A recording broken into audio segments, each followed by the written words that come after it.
El cuento del conejo con los zorros. En la orilla de un bofedal vivía un conejo muy inteligente.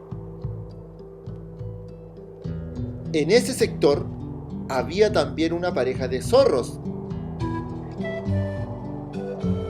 Esa pareja de zorros querían cazarlo y comerse a ese conejo pillo. Fue así que los zorros se fueron a esconder en la casa del conejo y así cazarlo.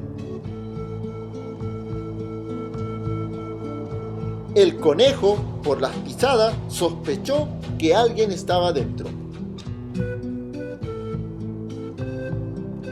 Entonces, para comprobarlo, llamó diciendo: ¡Señora, mi casa! ¡Señora, mi casa! Entonces se preguntó a sí mismo: ¿por qué mi casa no contesta? Alguien está en mi casa. Mi casa sabe contestar. Pues llamó de nuevo: ¡Señora, mi casa! ¡Señora, mi casa! En eso los zorros, creyendo ser más listos, contestaron: ¡pase nomás! ¡Que no hay nadie!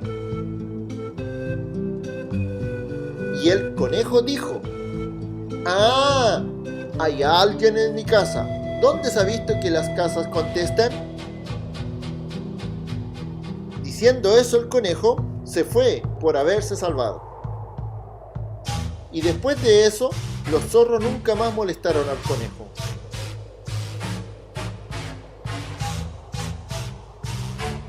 Enseñanzas.